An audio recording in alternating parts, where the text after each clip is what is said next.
Microsoft trained an AI model on a game no one played. More on that coming up, but first, camera launches have been plentiful as of late, with Canon, Nikon, Sony, and other major brands releasing important new models recently. In 2024, we saw some notable improvements in areas like autofocus and video, along with some new trends in creating interesting looks for videos and photos in camera.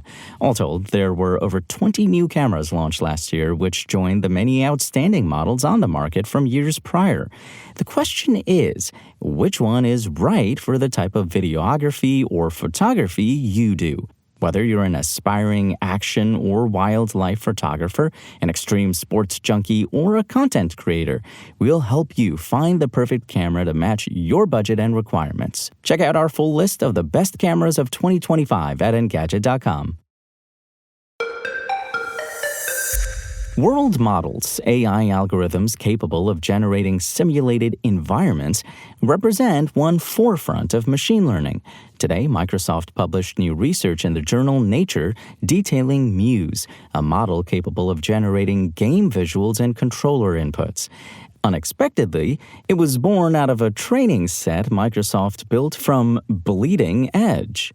If, like me, you had completely erased that game from your memory or never knew it existed in the first place, Bleeding Edge is a 4v4 brawler developed by Ninja Theory, the studio better known for its work on the Hellblade series.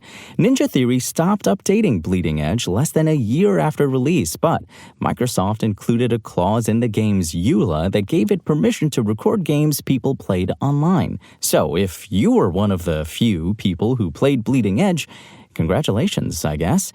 You helped the company make something out of a commercial flop. So what's Muse good for anyway? Say a game designer at Blizzard wants to test an idea for a new hero in Overwatch 2. Rather than recruiting a team of programmers and artists to create code and assets that the studio may eventually scrap, they could instead use Muse to do the prototyping. Iteration is often the most time-consuming and expensive part of making a video game, so it's easy to see why Microsoft would be interested in using AI to augment the process. It offers a way for the company to control runaway development costs. That's because, according to Microsoft, Muse excels at a capability of world models the company calls persistency.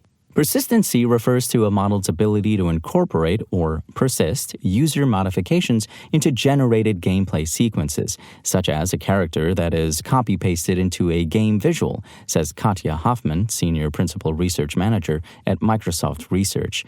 Put another way, Muse can quickly adapt to new gameplay elements as they're introduced in real time. In one of the examples Microsoft shared, you can see the player character immediately react as two power-ups are introduced next to them.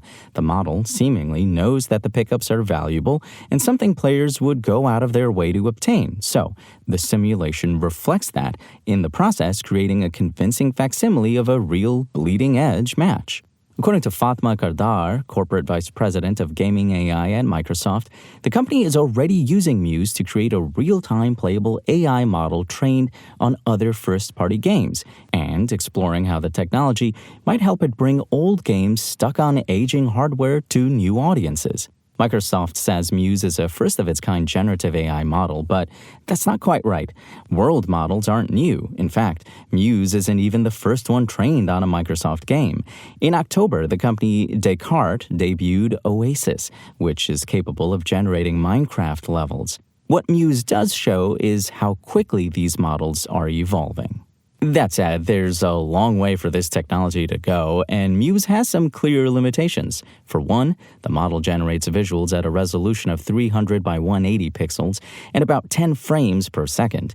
For now, the company is releasing Muse's weights and sample data and a way for researchers to see what the system is capable of.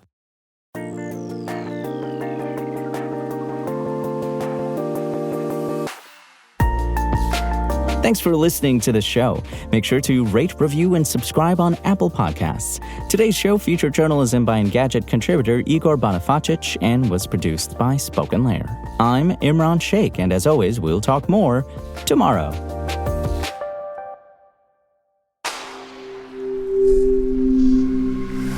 Spoken Layer.